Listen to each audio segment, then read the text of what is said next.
चलिए जानते हैं देश दुनिया की सिलेक्टेड काम की बहुत ही महत्वपूर्ण सिलेक्टेड खबरों को सिर्फ और सिर्फ 10 मिनट में 50 बड़ी खबरों को। लेकिन वीडियो को आगे बढ़ने से पहले अगर आप लोगों ने हमारे चैनल को अब तक सब्सक्राइब नहीं किया तो सब्सक्राइब करके नीचे का बेल आइकन जरूर प्रेस कीजिए। केंद्रीय कृषि मंत्री शिवराज सिंह चौहान ने कहा है कि प्याज के दाम में इजाफा नहीं होगा। उन्होंने दावा किया है कि सरकार के पास प्याज का बम्पर स्टॉक है। सरकार जरूरत पड़ने पर स्टॉक से प्याज की आपूर्ति करेगी। कांग्रेस के राष्ट्रीय अध्यक्ष मल्लिकार्जुन खड़गे ने आरोप लगाया है कि पीएम मोदी के नेतृत्व वाली सरकार पश्चिम एशिया में युद्ध के खतरनाक हालत के बीच इजराइल में 15,000 भारतीय कामगारों की भर्ती में मदद कर रही है। उन्होंने कहा है कि हरियाणा के युवा कल चुनाव में बीजेपी को करारा सबक सिखाएंगे। बिहार के मुख्यमंत्री नीतीश कुमार ने बाढ़ प्रभावित क्षेत्रों का निरीक्षण किया और राज्य में किए जा रहे राहत कार्यों की जांच की मुख्यमंत्री कार्यालय की ओर से जारी बयान में यह जानकारी दी गई।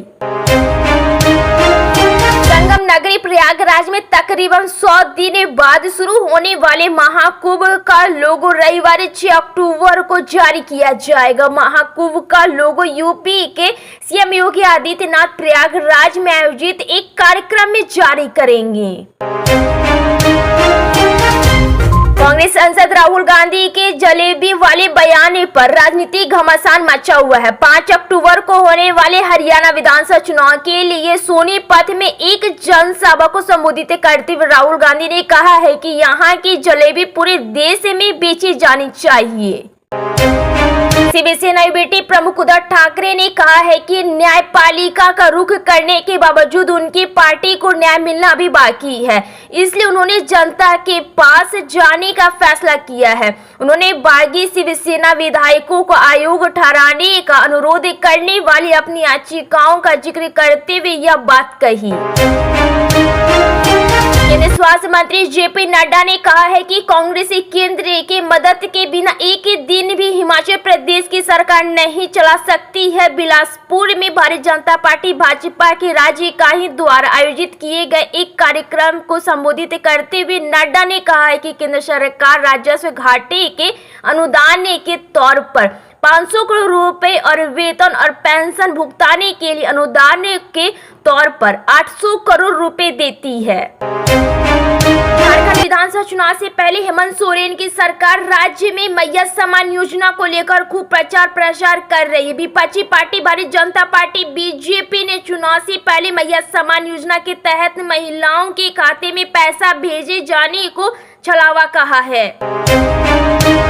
हरियाणा की सभी 90 विधानसभा सीटों पर 5 अक्टूबर को वोट डाले जाएंगे, यानी कि आज सत्ताधारी भारतीय जनता पार्टी बीजेपी को लगातार तीसरी बार जीत दर्ज कर सरकार बनाने का भरोसा है।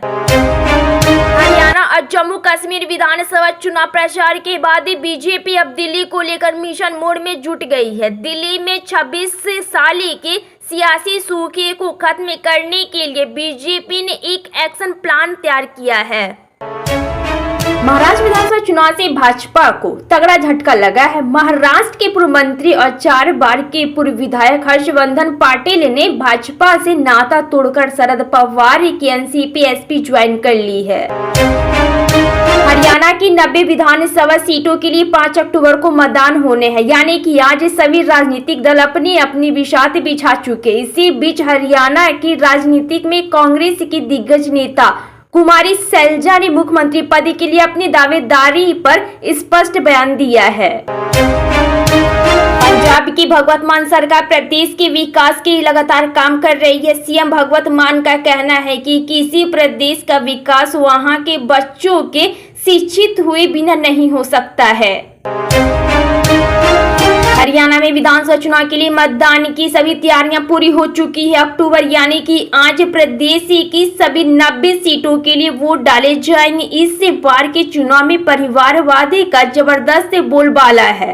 केंद्रीय मंत्री अमित शाह ने कहा है कि केंद्र सरकार स्वास्थ्य सुविधाओं को बेहतर बनाने के लिए अगले 10 वर्षों में देश भर में और 75,000 मेडिकल सीट बढ़ाने की योजना बना रहा है।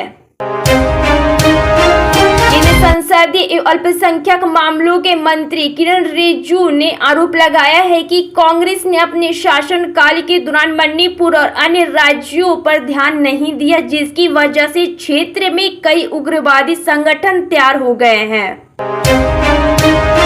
छत्तीसगढ़ में नक्सलियों के खिलाफ सुरक्षा बलों को बड़ी कामयाबी मिली है। नारायणपुर में हुई मुठभेड़ में सुरक्षा बलों ने 30 नक्सलियों को मार गिराया है। दिल्ली पुलिस की स्पेशल ने 2 अक्टूबर को साउथ दिल्ली में रेड डालकर 500 किलोग्राम से अधिक कोकीन बरामद की थी। इस ड्रग्स तस्करी के मुख्य आरोपी तुषार गोयल को गिरफ्तार किया गया है। भाजपा का दावा है कि तुषार गोयल इंडियन दूत कांग्रेस का आरटीआई रेल का चीफ है। इस मामले पर केंद्रीय गृह मंत्री अमित शाह ने कांग्रेस पर निशाना साधा है। बिहार में बाढ़ की स्थिति अभी भी गंभीर बनी हुई है। नेपाल में भारी बारिश के बाद कई नदियों में उफान आ गया है, जिसमें कई जिले बाढ़ की चपेट में आ गए। हजारों लोग विस्थापित हुए हैं और कई लोगों की जान जा चुकी है। एनडीआरएफ और एसडीआरएफ की टीमें राहत और बचाव कार्यों में लगी हुई है। प्रधानमंत्री नरेंद्र मोदी आज अपने महाराष्ट्र दौरे के दौरान 5 अक्टूबर को यानी कि आज महाराष्ट्र के वाशिम और ठाणे में 56,100 करोड़ रुपए की विभिन्न विकास परियोजनाओं का उद्घाटन व शिलान्यास करेंगे।